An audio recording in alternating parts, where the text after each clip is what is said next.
Hi, my name is Bruce, and I am in my 50s this year, and I am an ex-offender. I went to prison for many offenses. Consuming of drugs, drug possession, robbery, theft, forgery, cheating, voluntary causing hurt, quite a number of crimes. I guess my biggest regret would be when I was young. I should not have been that curious until I tried drugs. Because the first time I tried drugs, I absolutely loved it. And then that was the start of all my problems for the next 30 years. I've been in prison 5 times. I started taking drugs since I was 13, and then I fell in love with drugs. That was the start of all my problems.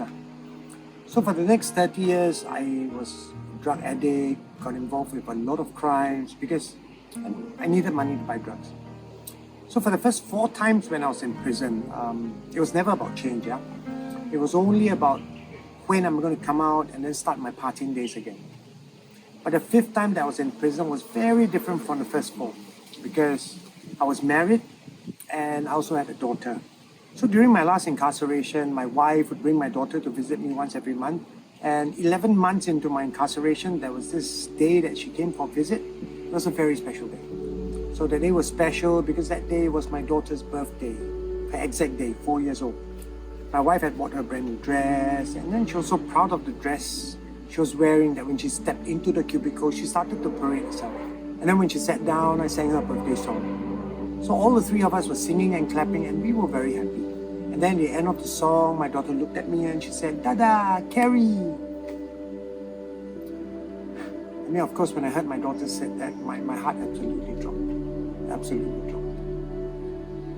And when my daughter saw that I wasn't moving, she looked at me quizzically and she said more forcefully, "Dada, Carrie."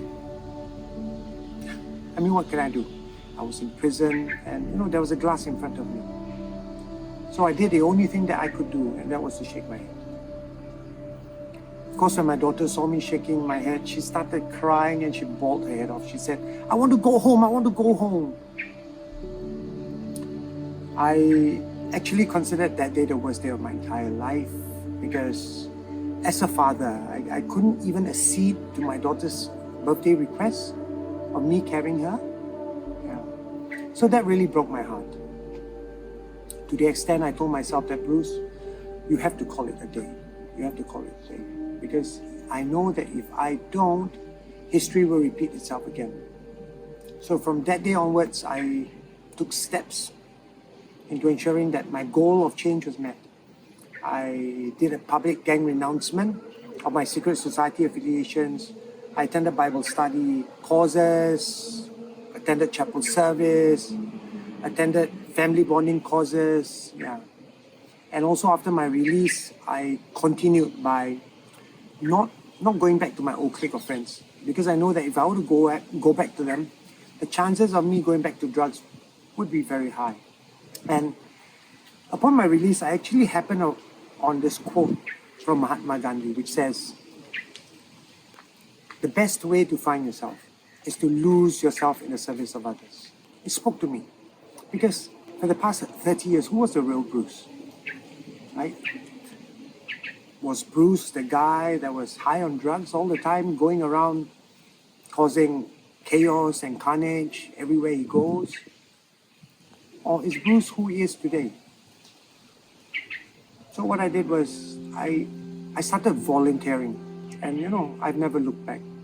I've been doing it for the past 4 years already.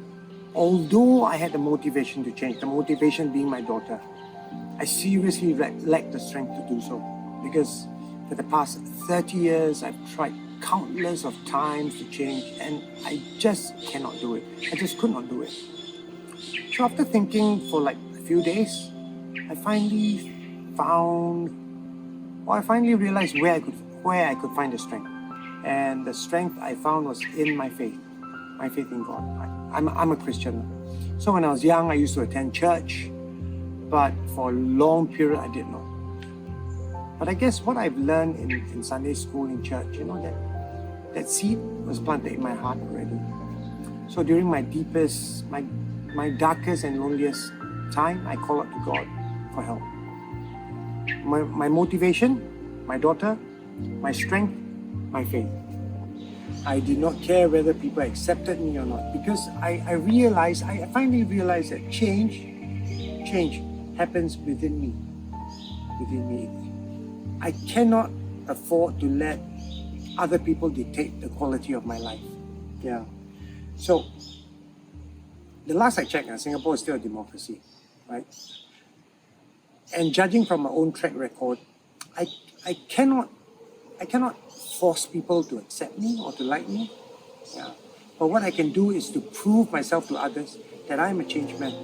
I guess more importantly is my change is not to prove to others, but to prove to myself and my family that I can do it. The first time when I went to prison was 1992. During the 90s, the 80s, the 90s, of course, society's acceptance of people who came out of prison, I mean, there are people outside who accept, but not there yet. After the advent of the Yellow Ribbon movement, I guess society got more accepting, with many organizations promoting second chances. Society has been better. Not there yet, but better. Look around me. We are a young nation of 56, and yet we have achieved so much in this past 56 years, right? Because of good governance, because of unity amongst the citizens, amongst its people, we are what we are today. So, am I proud? Of course I'm proud to be a Singaporean. Hi, I'm Bruce, and I'm Singaporean.